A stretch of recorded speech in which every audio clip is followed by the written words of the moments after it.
Welcome to the Business Intercept, everybody. This is our sixth episode, I believe, sixth or seventh.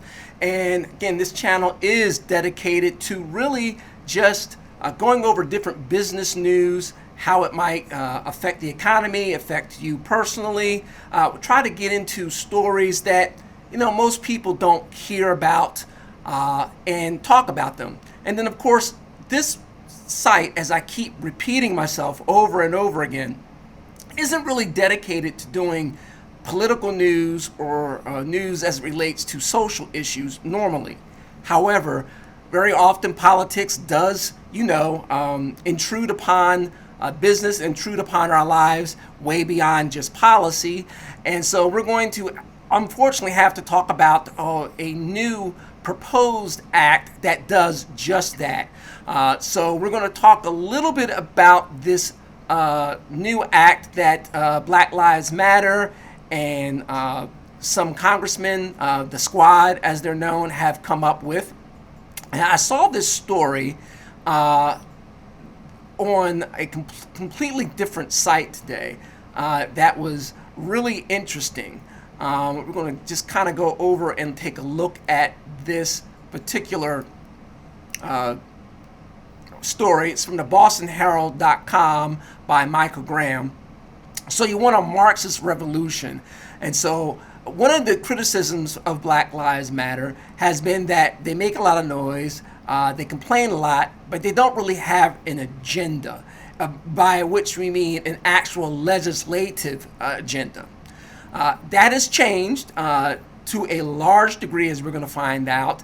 And we're going to talk a little bit about why this is important on a channel like this, which is really dedicated to talking about business news. So let's take a look at the story real quick. First line is pretty provocative, I think. Black Lives Matter has the country's attention. That's certainly true. Now it's giving us some ideas to debate and discuss in America. You're going to love them. I love the way that Michael sets his whole story up. The sarcasm is literally pouring from my computer as I look over this. But let's just kind of go down and look at a couple things. So what caught me was, of course, the title. And he says here, some of the things that are in this new act that's being proposed called the Breathe Act is getting rid of the Drug Enforcement Agency and eliminating ICE. We've heard that before, way before COVID started. Ending all life sentences for convicted criminals, no matter how heinous their crimes. So the bombers at the Boston Marathon, let them out. The BTK killer, let them out. Some guy that's molested and killed dozens of kids, let's let them out too. And then, of course, the big thing, an oldie but goodie, reparations for all African Americans. And they're doubling down on that, adding not just a commission to implement race-based reparations, but tax-funded payments to convicted drug dealers and prostitutes, plus illegal immigrants busted at the border as well. So not only would you let, say, the drug dealer who sold the drugs that your child overdosed on, let him out, but you would also now send him a check every month as well. All of these policy proposals can be found at the Breathe Act, developed in cooperation with Black Lives Matter and introduced this week by Representative Rashida Tlaib and Massachusetts Congresswoman Ayanna Pressley. Now, he decides to go into a bunch of other things that talks about how the people who started Black Lives Matters are complete Marxists by their own words. But I'm not going to really get into that because I think it's interesting that if you go ahead and Google Breathe Act today, you'll get all kinds of news stories, Fox, CNN, Vox, Slate. Your first two pages of Google are going to be filled up. What's important, though, isn't what's being said about it, but what's in the actual act. And this is real important because one of the tricks that congressmen, politicians like to pull on the American people is they name things with a glorious sounding name. And then when you read what's actually in the law or the bill, it doesn't actually end up being anything related to what the name is. One of the biggest examples of this, of course, was the Affordable Care Act, more commonly known as Obamacare. And of course, the idea was, who can vote against an act that makes healthcare affordable? I mean, look at the name. It says affordable right on it. But of course, it wasn't affordable. That was the whole problem with the whole act. Rates for insurance actually went up. And for anybody who read through the act, it was pretty well established for anyone that understood healthcare costs or insurance and how it actually works, that there was just no possible way for any insurance to be less expensive. Okay? This is similar to that in that it's called the Breathe Act, hearkening back to the two men, both the most recent police brutality example with George Floyd, where he said he couldn't breathe, and of course the infamous situation in New York a couple years ago with Eric Gardner, where he also said he couldn't breathe and ended up passing away. So off the bat, if you understand what the title is of this, it would be easy to say this is a bill that's designed to curb police brutality, to change the way police interacts with African Americans specifically, and a little maybe criminal justice reform. I mean, you would think that, right? Because it's called the Breathe Act.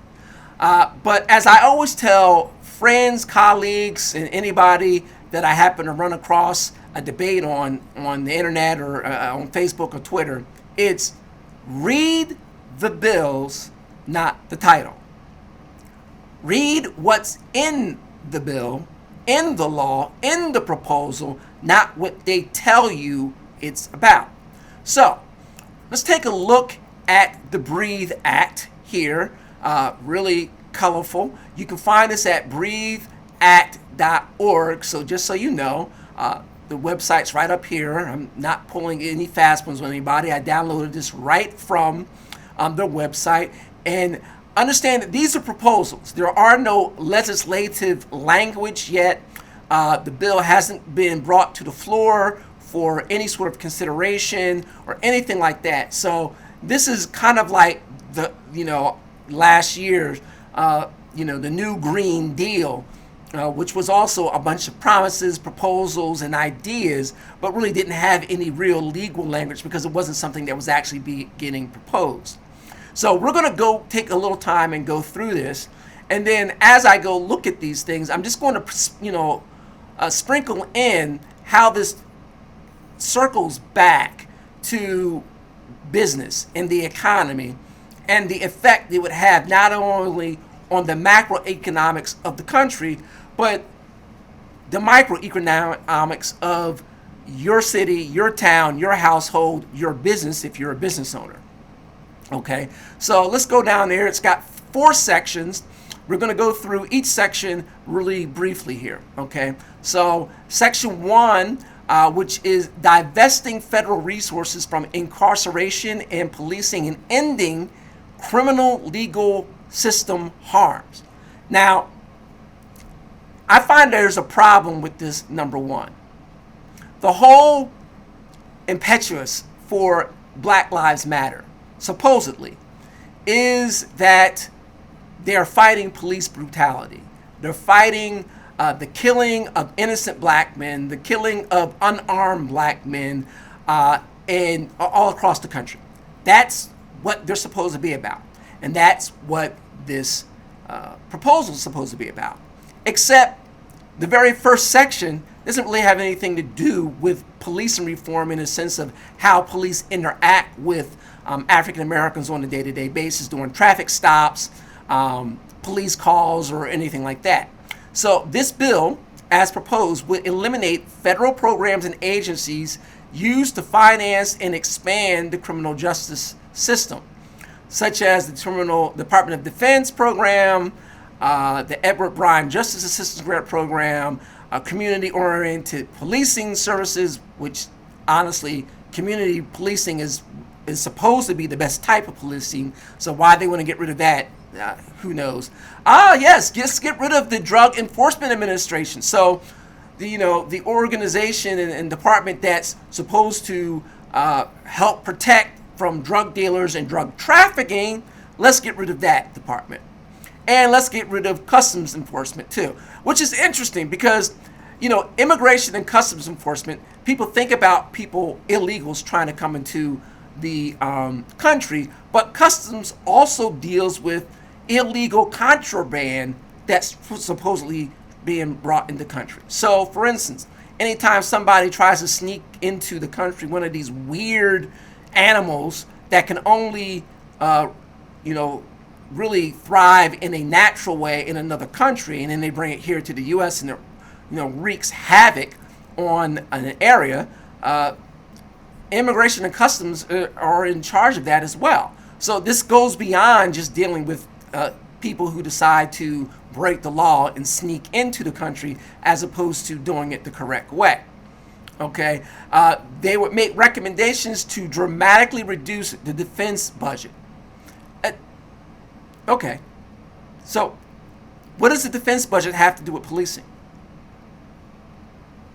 I mean, okay, granted, there are a lot of people, both on the left and right, who want to reduce the defense budget for various reasons. Fine. That seems like a completely separate issue, though, than policing. They're separate things. The military is not the police. So that's a little bit odd. So starting off here, this is a nice legal or social argument. What does it have to do with the economy? Well, a couple things.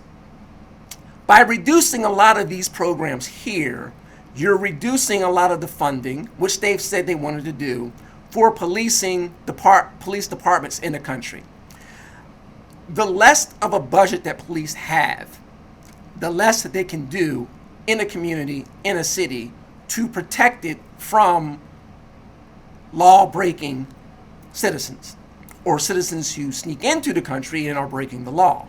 At the end of the day, police are here to try and protect all of us.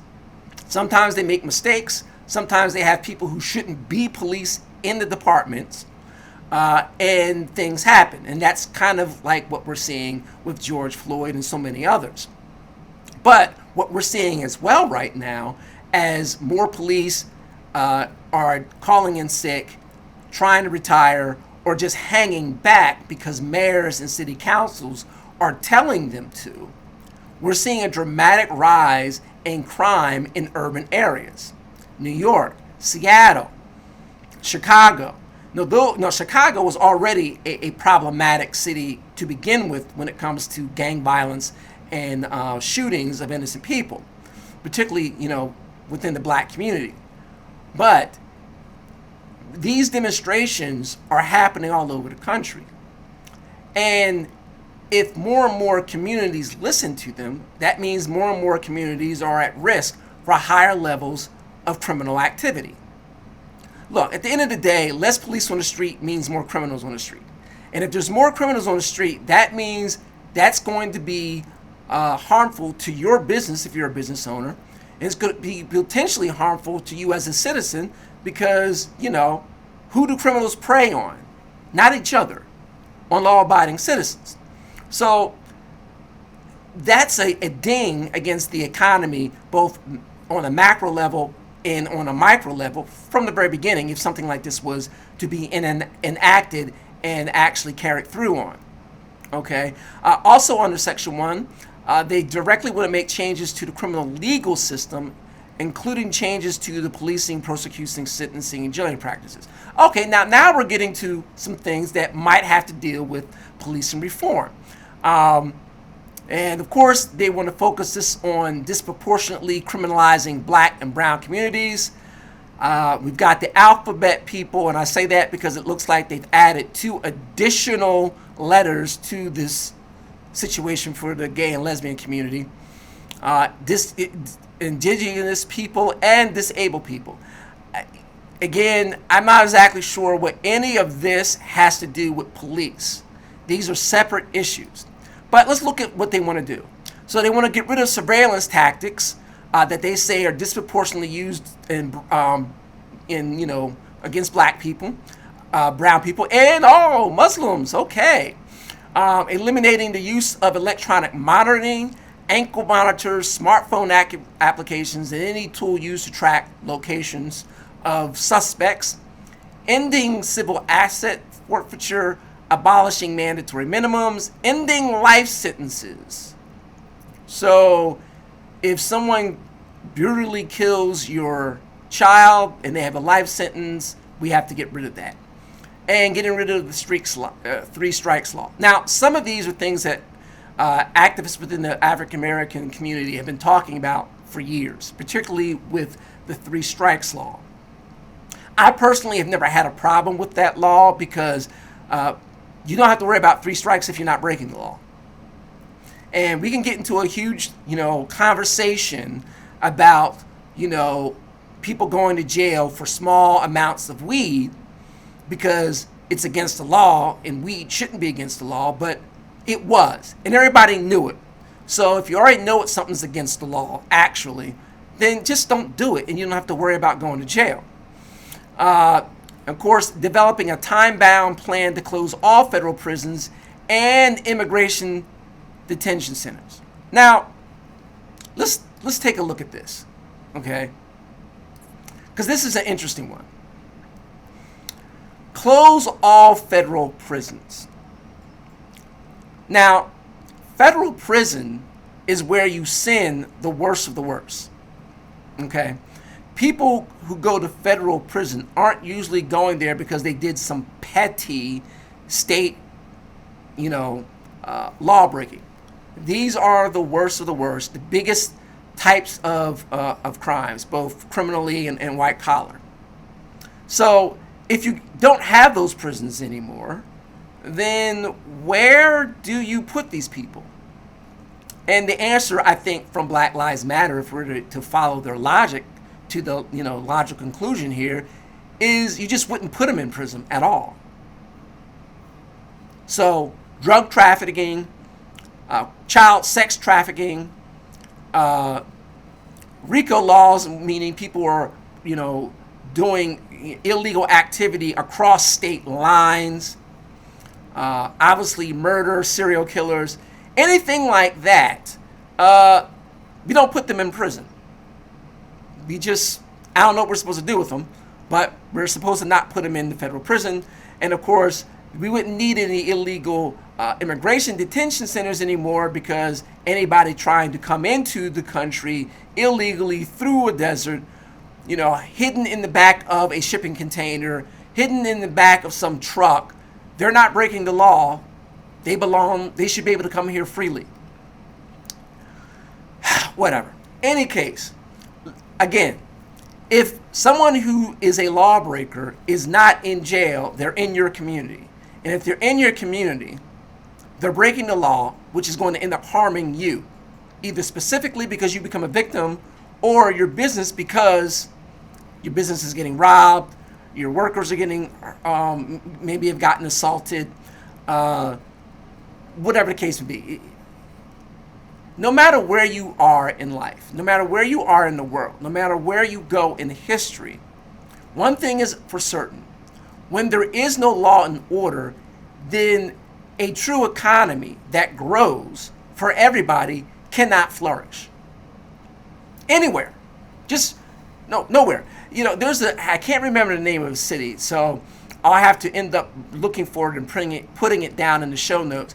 But there's a city in China that was developed 150 years ago, that was essentially developed by nothing but criminals. Like, all the criminals from different cities would end up going there, and after a while, they had an economy of a sort, but it was all black market economy, all run by the triads. So it really wasn't a place for you to be in because A, you had to be, involved in illegal activity. You had to pay money to the different gangs and triads in your area in order for them to leave you alone. And of course, if you're paying for a tax to them, it's less money for you and your family. Now, something like that could never happen. Well, I'm not going to say could never. It's not likely to happen in the U.S. because something like this bill is not likely to get passed. But we are seeing a lot of pressure brought on people and businesses on a day-to-day basis. And it's getting to the point now where if you even say anything critical of Black Lives Matter, it's considered a hate crime. I mean, for you, if you're white. If I'm critical of them, it just means I'm an Uncle Tom or something. Not that they're spouting nonsense like they usually are. Okay? So that's Section 1. Let's look at Section 2. So they want to invest in new approaches to community safety utilizing funding incentives. So the bill would create federal grant programs that incentivize decarceration and subsidize non-punitive community-led approaches to public safety. I'm not even sure what the heck that's supposed to mean. So they want to offer a 50% federal match for projected savings when states or local jurisdictions close detention facilities, including but not limited to local jails, state prisons, and youth prisons.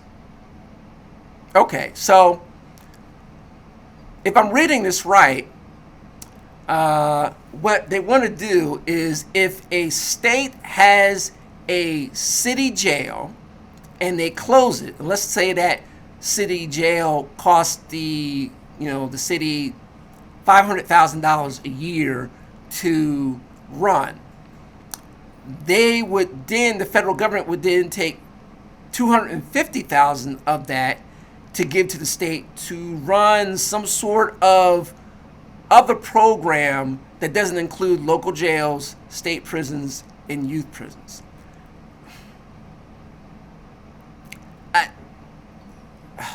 Okay, I don't even know what to say about that. I'm just going to continue on. State, tribal, and local policy changes to incentivize under the grant programs, including banning pretextual stops and consent searches.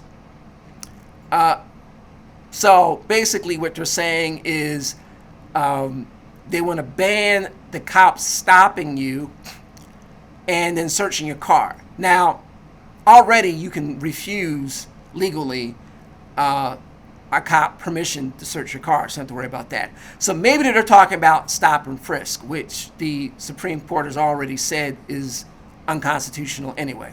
But okay, moving on. Removing police, armed security, metal detectors, and other surveillance equipment from schools and government offices that provide social services. Abolishing state gang databases and eliminating all fees and surcharges within the criminal legal system, and forgiving outstanding court debt, reducing a financial burden that falls disproportionately on Black women. I'm not exactly sure how that falls, other than maybe there's a disproportionate amount of Black women who are single mothers and whose kids, particularly their sons, get into trouble. So maybe they're talking about that. Of course, that's a completely different subject we're not going to get into. So you want to get rid of the gang databases, which the state uses to monitor gangs, which are taking Black youth and turning them into drug dealers and killers. Okay.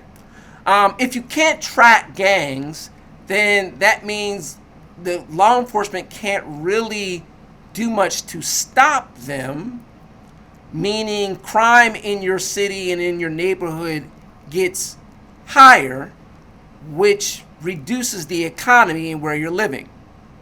Now, of course, this is not going to happen in any well-to-do white neighborhood. They will hire their own armed guards if they need to protect their communities and their businesses. So, okay, there's this movie from France, and it's an action movie, and it's one of the first movies that's got parkour in it. And the whole premise is they've got to get some evidence from somebody who's stuck in this highly ghettoized portion of Paris in the movie that no cops go into. And so going into them, the only law and order is what's presented by the different gangs, depending on the area that you're in and how strong or weak that gang happens to be. It's a horrible place for anybody to live and be stuck in. Essentially, that's exactly what would happen to the U.S. if something like this was ever enacted. I mean, this is so stupid. They want to get rid of the federal prisons, the local jails, and the state jails. So literally, it's as if these people think that people don't break the law, or maybe they think that if they go out and shoot somebody, a gang leader goes out, shoots a rival gang leader, and in the crossfire kills a 7 or 8 year old girl, as we've heard numerous times happening in Chicago over the last 20 years, that person shouldn't have a place to be sent to prison for. I mean, that doesn't even make sense. Okay, putting that aside, they also want to expunge state drug convictions, and eliminate misdemeanor and pay only probation. And then, of course, ICE and the Immigration, Customs, and Border Control would be fully dismantled, ending state and local police entanglement with immigration and customs enforcement. So basically, they want to get rid of ICE and Customs and Border Protection. Look, it's hard enough for us to try to control the borders with Mexico as it pertains to dealing with the cartels as it is. But literally, if we don't have anybody there, I mean, how long before the cartels decide to start moving further and further into these border towns openly? I mean, who's going to stop them? I mean, cartels are brutal. There wouldn't be any police. Is that a town that you want to live in? No, I don't think so. If your kid, well, think about this. For the African American community living in inner cities, one of the biggest problems they face are schools that are failing. Schools that teachers don't teach, and that are full of violence. Very often full of violence because many of the kids are becoming affiliated with gangs in one form or another. So if you get rid of all of the metal detectors and the security guards and everything else in there that was brought in ostensibly to try to keep some semblance of safety in the school, if you get rid of all of that, does the school get better or worse? Does it get safer or more unsafe? More importantly, how long before kids that are shot on the street end up getting shot in the schools on a regular basis? Does that sound like something that would be good for the economy in the inner city?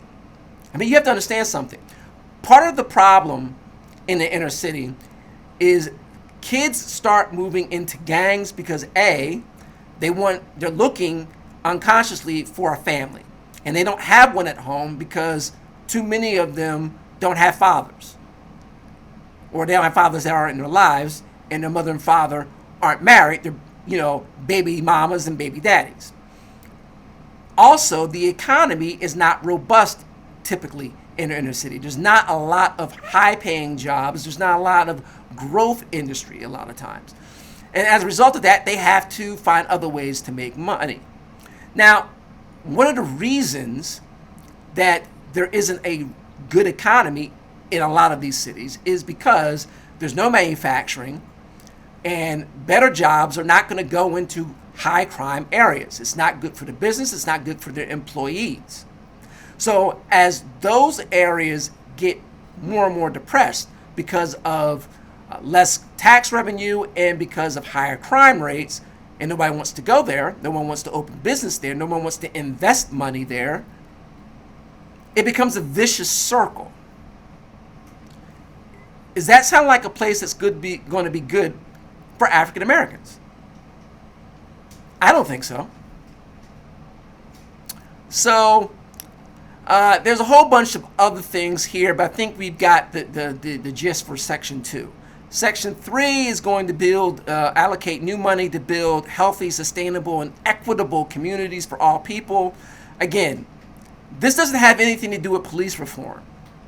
This sounds like a socialist scheme, which is fine, but if your group is Black Lives Matter because of police brutality, then why are you talking about anything dealing with socialist economic policies?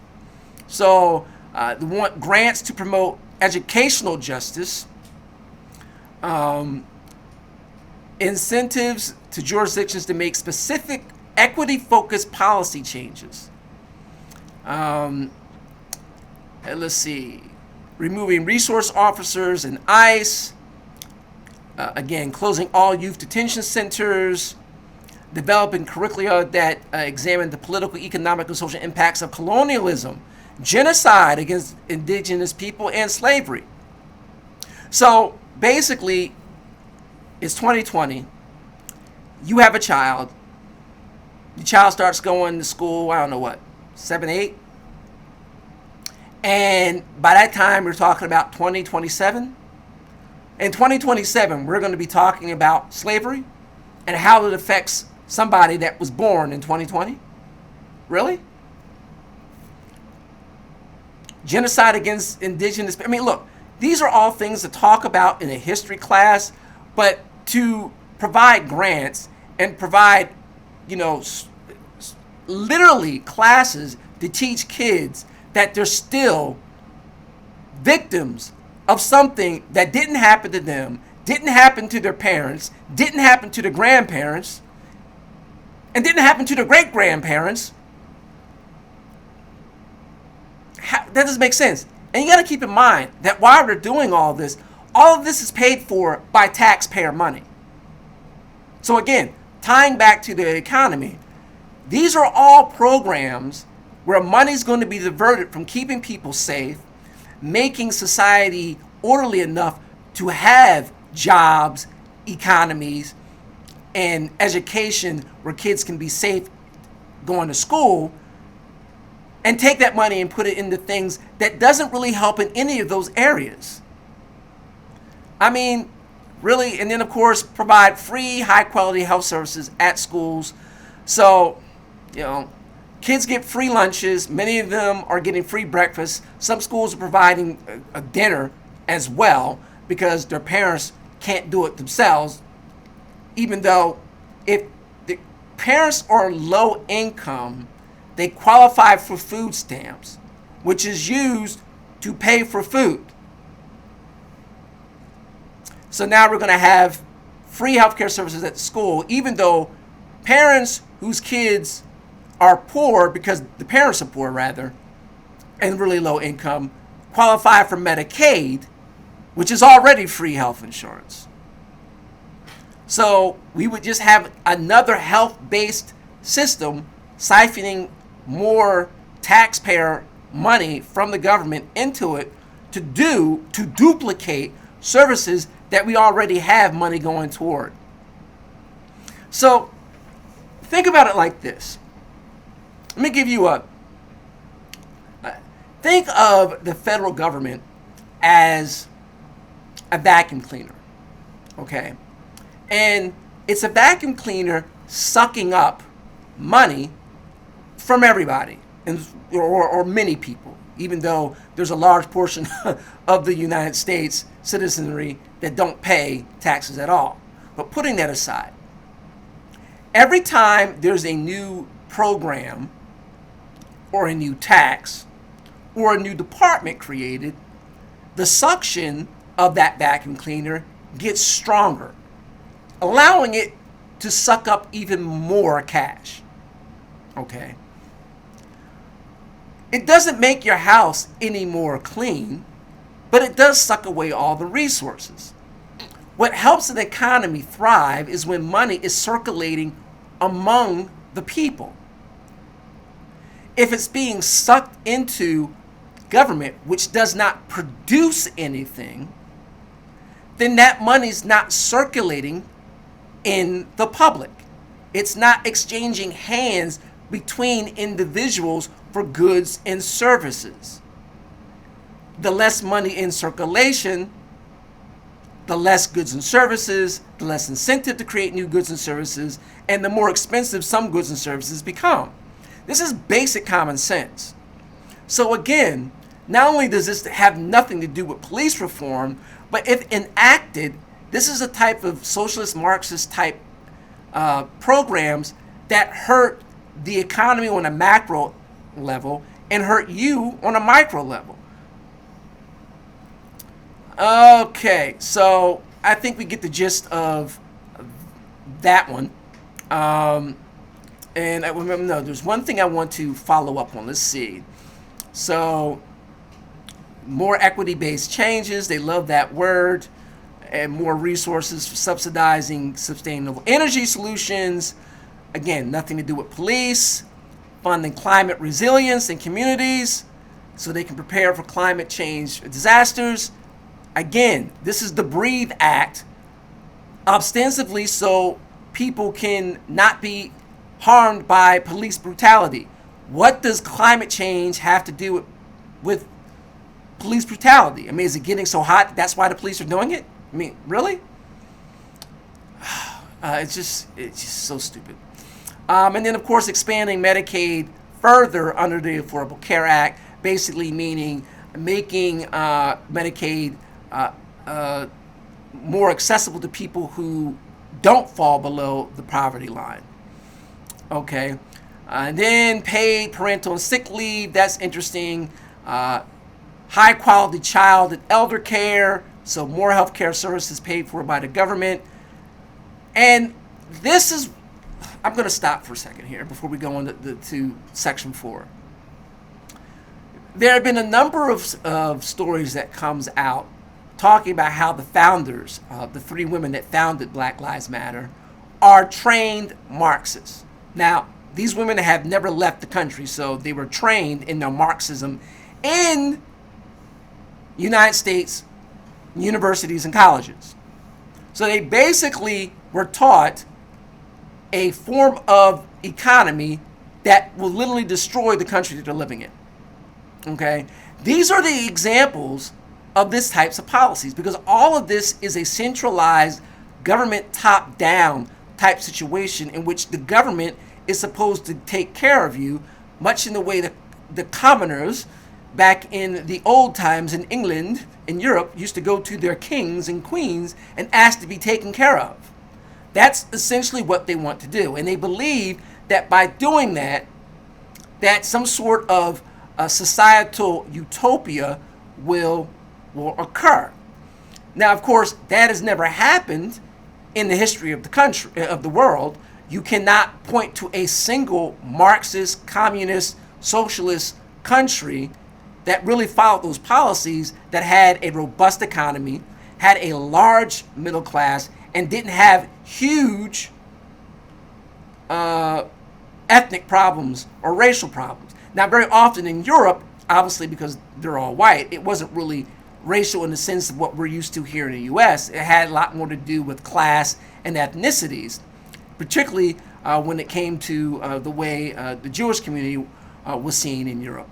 But in other, here, that would be the case here. It would be a racial utopia, because everybody would be equal, except they wouldn't, because look, there's going to be some sort of economy no matter what type of system that you're in.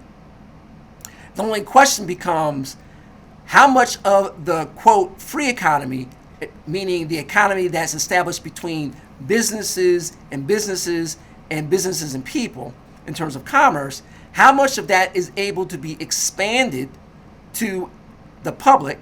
How easy is it for the average person in the populace to start their own business or to work up in that business, versus having to join either the military or go into government as a way to, attain a much better life?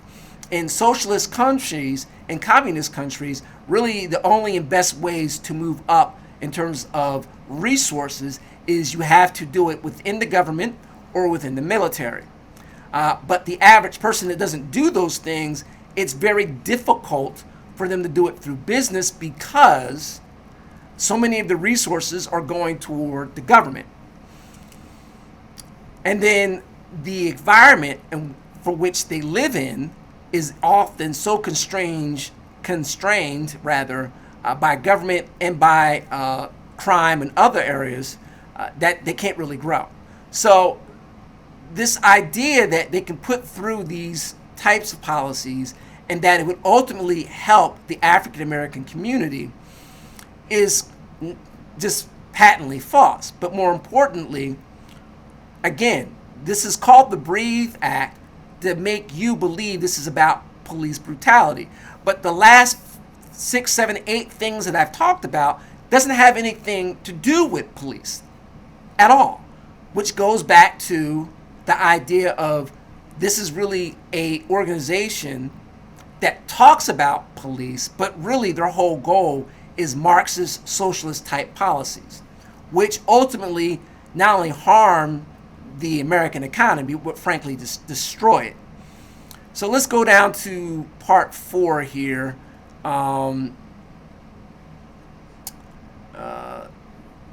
So this would be holding officials accountable and enhancing self-determination of black communities. Okay, so it takes us 4 sections to get to something that's ostensibly specifically about black people from Black Lives Matter.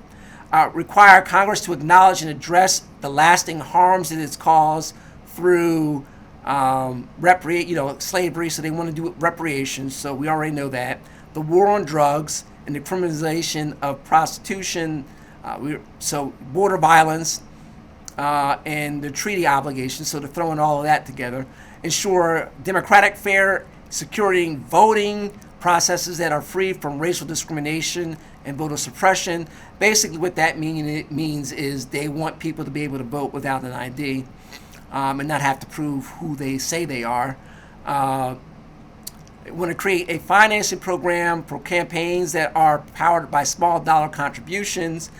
Basically, already when you do your taxes, you can decide to check off a box for a small donation to go to the presidential election process. I guess they want that for senators, congressmen, and local politicians as well. If you can tell me how that has anything to do with policing, please make a comment down below and explain it to me, because I'm not really seeing the connection here at all. In fact, I'm not seeing the connection for most of the things that I've seen so far to have anything to do with policing. Enfranchise all formerly and presently incarcerated people for state and local elections. Of course, that means they want to give everybody their right to vote back. There actually might be something to that from a purely academic point of view. If voting is a right, then how can you lose your right? What's interesting for these people, like especially for Ayanna Pressley, being from Massachusetts, is she wants to give felons the right to vote again, but no one's asked her if she's willing to give those felons back the right to their Second Amendment. Because it seems to me, if you're saying that they should be able to vote again because they've paid their debt to society, then that means that they should be able to go out and buy a gun again as well. I mean, why not? It is their Second Amendment right.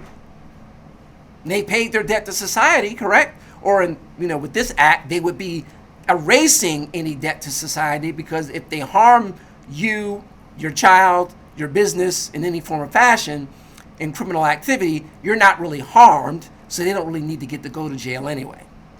So that's interesting. And then, of course, increase accountability for federal officials and police officers who have committed harm, specifically measures that include a private right of action for recovering damages. When a federal official has committed a constitutional violation, that's actually a good idea.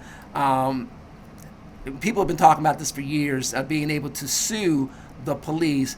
There are many people who don't like that idea, but frankly, I think that if Congress, state officials, especially state council members, are going to be putting in laws and orders that end up leading to the harm of citizens, they should be able to be sued for it. Now, they're talking about police officers. What they don't understand is if you put something like that in place, then when the council says we're not going to require the police to tell ICE about the drunk driver that's here illegally, or the illegal immigrant that assaulted or raped somebody, when they go out and do it to somebody else, that means that the council and the commission can actually be sued by the family of the victim. And they're not thinking about that part of it. Believe me, if they did, they wouldn't have that in there. And that's everything. So there's one thing I'm going to go back up here and look for, because in the news article, the gentleman talked about something with regard to payments. So let's talk about that. Yes, a universal child allowance. So further health. So that's universal basic income is the idea that everybody gets a check just for being born. So everybody gets a welfare check, because of course people who are on welfare are already getting money, but they would want to expand it out to everybody, and essentially I guess they would put this allowance out to people. I'm not sure if somebody makes $200,000 a year why they would need a child allowance, but whatever. Let's see what else. I want to see if that part about them paying for people is in here. Pilot programs for universal basic income. So yeah, and then baby bonds programs specifically for redlining, which is interesting because redlining isn't really happening. And then establishing job programs that target the most economically disadvantaged individuals. Now, this is interesting because we already have 26 job training programs in the federal budget. So we've got almost, but like I just said, we've already got 26 programs. I'm not exactly sure why we need to establish another one. But whatever. So this idea with universal income, so when this guy right here, just going back to the article real quick, tax-funded payments to convicted drug dealers and prostitutes. That line leads you to believe that he's saying they're going to pay criminals for having been in, prison. I guess it's restitution. I would say that's not exactly what they're saying. What they're really saying is they want to have universal basic income, which again is everybody in the country gets a check, which of course would mean the criminals who are now not in jail anymore, because under this act you would have gotten rid of the federal jails and the local jails and the state jails. So yeah, criminals would be getting a check from us after after having committed murder or rape or something. So that is what this act, pretty much everything if you want to read it more in depth, you can go to, again, breatheact.org and download the PDF. So I've kind of talked a little bit about this, but let's take a broader view. First, this act only has, based on what I can gather, maybe about 20 or 20% of the items that you're talking about deals directly with anything regarding police reform, police brutality, police shooting, anything like that. Everything else are a more generalized wish list of basic socialist or Marxist leftist ideas. That the squad is called for. Many of these things were in the New Green Deal. Many of the things in terms of the type of social programs that they want to include, or things that different Democrat senators and congressmen have been talking about over time. So these are things that are not new. They're just put in this act under the guise of an act dealing with police brutality. They do that specifically because when they come to you in a survey, in person or on the phone and ask you about whether or not you would like to help reform the police and stop police brutality, nobody says no to that. I mean, like nobody, not even conservatives. But what you have to do is go into the meat of the program and see what it actually says. Now, this particular, now I've got this PDF from the website, so I'm not sure how many actual pages it is. Let's see if they got any page numbers here. Nope. Let's see. 1, 2, 3, 4, 5, 6, 7, 8, 9, 10, 11, 12, 13. So let's say 12, 13 pages. If this is brought to the floor, I guarantee you 13 pages will turn into like 1,000 once the bill would be hit the floor for a vote. So there would be even more nonsense than the general proposals that are in this act right here. So what does this have to do with business? Well, again, in order for businesses, in order for the economy to work, you would have to have money circulating among businesses and people. You have to have some sort of stability. And what I mean by stability is you want people to feel safe about going to the bank and the ATM, pulling cash out, and going to the store. You want them to feel safe getting into a cab or an Uber and going out to dinner or to a club or to a movie. You want them to buy a house and feel like it's not going to get broken into 3 and 4 times a week. In order to have that type of stability, you need law enforcement of some kind. You don't want to call it police? Whatever. Maybe in an Marxist program you can call it the new Gestapo. Call it whatever you want. There has to be a group of people ostensibly to stop others who prey upon law-abiding citizens, who prey upon the young, the old, the sick, and the infirm. That's what the police do right now. If you don't have that in certain areas, then people who live there, those who can, will move to areas where it is safer. Businesses will move from areas where they don't have to worry about their business getting burnt to the ground, robbed, or drug dealers, slinging crack and weed or whatever you want, or whatever all the kids are, taking these days in front of their store or restaurant. So they leave. As those jobs leave, the economy in these areas gets worse. The unemployment in these areas gets worse. The tax base for these areas gets worse because most cities, the taxes are from the property taxes. Well, if your property values are depressed, then the city gets less revenue. In areas where businesses come in, and flourish, people buy houses close to or near those jobs, so the property values go up. The city gets more tax revenue, which allows them to do more in the local schools and in local community. That's generally how this system works.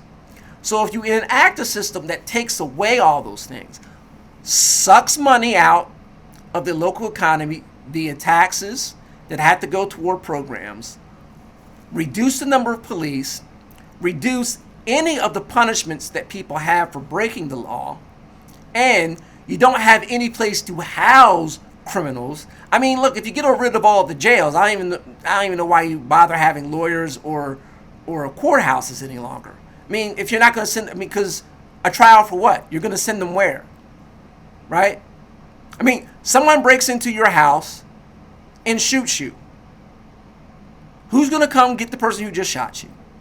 If there's police that do come, where are they going to take the person? There's no local jail under this program. So they stay on the streets. Criminals that stay on the street continue to engage in crime. Because what are the skills do they have, right? They haven't been to college. They didn't go to vocational school. And most of these criminals are not stupid. I mean, they're not retarded. They don't have mental illnesses. They could have went to school. They could have learned a trade. They could have done anything and everything legally. They chose not to. Now, many of them chose not to when they were young and impressionable.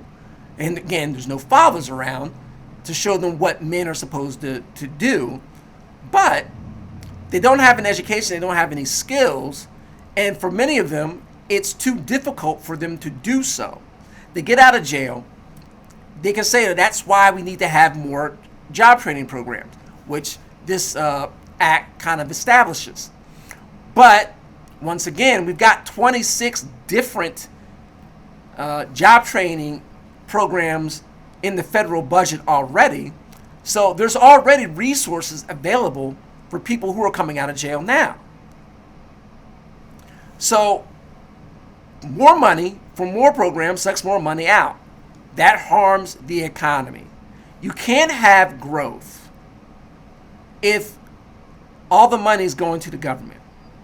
You can't have growth if businesses can't really see an incentive to open up a second location or expand because of regulations or because of the higher taxes they would have to pay.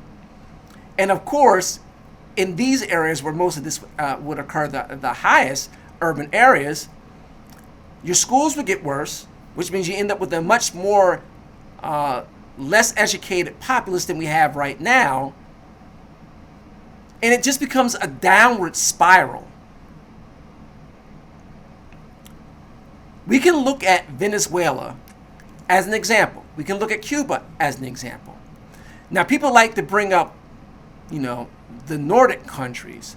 And there are many problems with talking about Sweden or some of the other, Nordic countries in terms of their social systems. But when you talk to the officials in those countries, they'll tell you that, one, they're not a socialist country. They have a lot of government programs and they have high taxes, yes, but they believe in big business. And they certainly believe in police. And of course, most of those countries have less population than many of the states we have in our large country that's literally on a continent. So it's completely a different situation. That's not going to work. So I'm not exactly sure. Look, I think there's a couple problems. One, the people who come up with these types of programs, they took social programs and social classes in college, but they didn't take any business classes. They certainly have never run a business.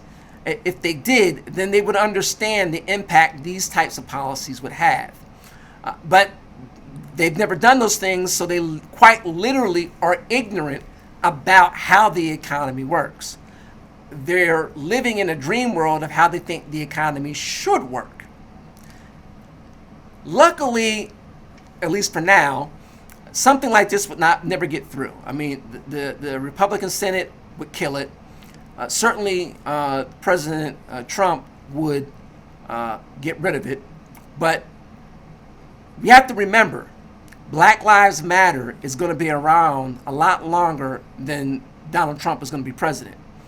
Even if he is reelected, that's just 4 more years. Black Lives Matter will still be around, unfortunately, 4 years from there.